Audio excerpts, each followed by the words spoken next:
Hello students. इस video में हम करने वाले हैं प्रश्नावली 6.3 का क्वेश्चन नंबर 8 और 9।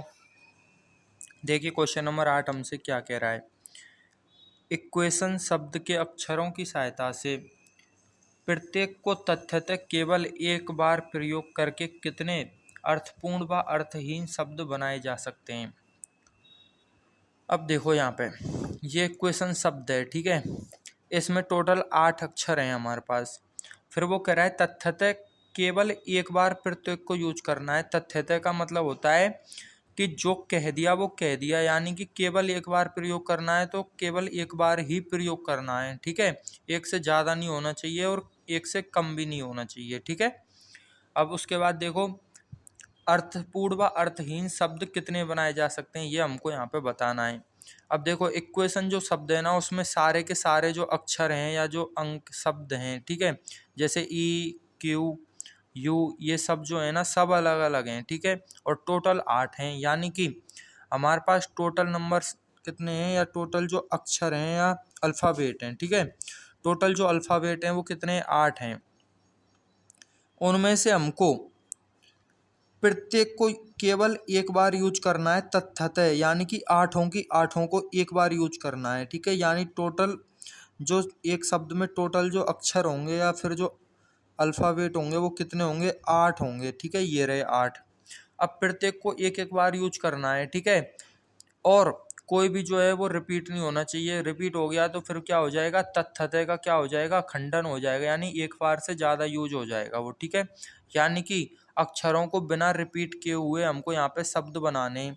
तो वही सेम चीज़ करेंगे। पहले डब्बे में आ जाएंगे 8, उसके बाद 7, उसके बाद 6, सेम टू सेम यहाँ 1 तक आ जाएंगे, ठीक है।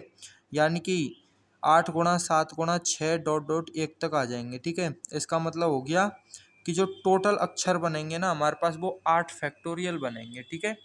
यानी कि 8 फैक्टोरियल शब्द हम यहाँ पे कुल मिला के बना सकते हैं।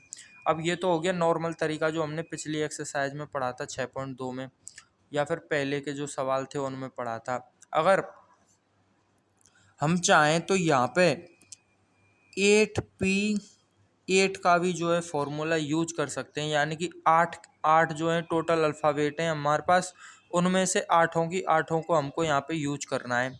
तो जब 8 में से 8 को यूज कर लेंगे तो क्या हो जाएगा, 8p8 हो जाएगा।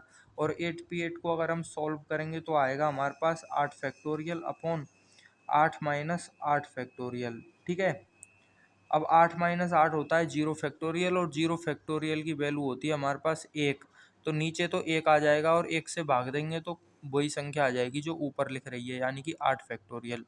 कहने का मतलब ये है कि 8 अक्षर अगर अलग अलग हैं तो उन आठों की आठों को यूज करके हम 8 फैक्टोरियल शब्द बना सकते हैं, ठीक है। इसकी वैल्यू आप लोग कैलकुलेट कर लेना। अब देखो क्वेश्चन नंबर 9 मेन जो समझने के लिए है, ये भी समझने के लिए था लेकिन सिंपल था, ये भी ऐसा ही है, ठीक है। देखो मंडे शब्द लिख रहा है हमारे पास 1 2 3 4 5 6, इसमें भी कितने 6 शब्द हैं और सब के सब क्या हैं, अलग हैं, ठीक है। अब फिर वो कह रहा है यदि किसी भी अक्षर की पुनरावृत्ति नहीं हो, यानी कि इसमें से कोई भी अक्षर क्या है, हमको 6 में से रिपीट नहीं करना, ठीक है। कुल अल्फ़ाबेट, ठीक है। अल्फ़ाबेट कितने हैं हमारे पास, 8 हैं, सॉरी 6 हैं इस बार, ठीक है। पहले 8 थे। उनमें से हमको क्या करना है, एक समय में 4 अक्षरों को सेलेक्ट करना है और कुल अक्षर बनाने हैं हमको, यानी कितने अक्षर बनेंगे। तो एक 6 में से कितने को सेलेक्ट करना है, 4 को सेलेक्ट करना है। तो कितना हो गया, 6p4 हो गया। तो ऊपर हो गया 6 फैक्टोरियल अपॉन 6 माइनस 4 फैक्टोरियल। तो ये हो गया हमारे पास 6 फैक्टोरियल अपॉन नीचे 6 में से 4 को माइनस करेंगे तो 2 फैक्टोरियल हो गया। 2 फैक्टोरियल से 6 फैक्टोरियल को काटेंगे ना तो ये हो जाएगा हमारे पास 6 फैक्टोरियल होता है 720, और 720 में अगर हम 2 का भाग देंगे तो 360 हो जाएगा, ठीक है। ये आंसर आ गया। अब देखो नेक्स्ट, एक समय में सभी अक्षरों को लिया जाए, ठीक है। यानी कि 6 अक्षरों में से 6 के 6 को एक ही बार में लेना है, ठीक है। तो यहाँ पे ये जो सेकंड क्वेश्चन होगा इसका वो हो जाएगा हमारे पास 6p6, यानी कि 6 के 6 में से 6 के 6 को ही सेलेक्ट करना है, ठीक है। तो 6 में से 6 को सेलेक्ट करेंगे तो 6p6 की जो वैल्यू है वो हो जाएगी हमारे पास 6 फैक्टोरियल अपॉन 6 माइनस 6 फैक्टोरियल। तो नीचे तो 0 फैक्टोरियल हो गया, उसकी वैल्यू 1 होती है, ऊपर हो गया 6 फैक्टोरियल। 6 फैक्टोरियल की वैल्यू होती है हमारे पास 720। ठीक है, यानी कि इसका जो आंसर है वो 720 आ गया।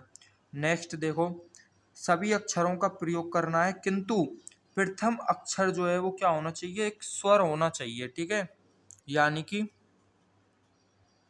हमको 6 के 6 अक्षर जो है यहाँ पे लिखने हैं, लेकिन जो पहला अक्षर है ना वो क्या होना चाहिए, एक स्वर होना चाहिए। ठीक है, अब इसमें स्वर कितने हैं, देखो एक तो ओ रहा और एक ए रहा, यानी कि पहली जो स्थान है उसको भरने के तरीकों की संख्या हो गई हमारे पास 2। उसके बाद जब इन 6 अक्षरों में से एक अक्षर हम यहाँ पे लिख देंगे कोई सा भी स्वर, तो बचेंगे कितने, 5। अब उन 5 में से इन 5 जगहों को भरने के तरीके हो जाएंगे 5 गुणा 4 गुणा 3 गुणा 2 गुणा 1, यानी कि 5 फैक्टोरियल। ठीक है, यानी कि हमारा आंसर आ गया 2 गुणा 5 फैक्टोरियल। ठीक है, तो इसकी वैल्यू हो गई हमारे पास 2 गुणा 5 फैक्टोरियल होता है 120, यानी 240 जो है आंसर आ गया। अब यहाँ पे देखो, इन जगहों को जब हमने भरा है ना, तो यहाँ पे इस प्रकार से क्यों भरा है, क्योंकि उसने पहले ही कह रखा है कि किसी भी अक्षर की पुनरावृत्ति नहीं होनी चाहिए। तो हम पहले ही जानते हैं कि जब पुनरावृत्ति नहीं होती ना, तो ऐसे घटाते जाते हैं हम, 5 गुणा 4 गुणा 3 गुणा, ऐसे एक एक अक्षर जो है वो कम करते जाते हैं। ठीक है, तो इस प्रकार से ये क्वेश्चन नंबर 9 भी कंप्लीट हो गया यहाँ पे। ठीक है, ज़्यादा इसमें आपको समझना कुछ नहीं है, बस थोड़ा सा दिमाग लगाना है कि वो क्या क्या कह रहा है। जो जो चीज़ वो कह रहा है वो चीज़ आप करते जाओ और आंसर आपका जो है आ जाएगा। ठीक है, इस वाले को और इस वाले को भी हम जो है ऐसे डब्बे बना के सॉल्व कर सकते हैं, लेकिन डब्बों से ज़्यादा फिर सॉल्व करेंगे ना, तो अगर कोई ज़्यादा अक्षर हुए, जैसे 20 में से मान के चलो 5 को सेलेक्ट करना है या फिर 20 में से 18 को सेलेक्ट करना है, तो 20 डब्बे बनाएंगे तो बहुत जगह गिर जाएगी। ठीक है, इसलिए ऐसे डायरेक्ट भी हम यूज कर सकते हैं। हम यहाँ पे भी डब्बों की जगह डायरेक्ट दिमाग लगा सकते थे। देखो कैसे लगाएंगे, पहली जगह को भरने के तरीकों की संख्या 2, बचे हुए 5 अक्षरों से कुल मिला के 5 फैक्टोरियल अंक बनाए जा 5 फैक्टोरियल अक्षर बनाए जा सकते हैं। अतः कुल अक्षरों की संख्या हो जाएगी हमारे पास 2 गुणा 5 फैक्टोरियल, जो कि 240 आ रहा है। ठीक है, ऐसे क्वेश्चन भी आप कर सकते हैं। मिलते हैं नेक्स्ट क्वेश्चंस के साथ।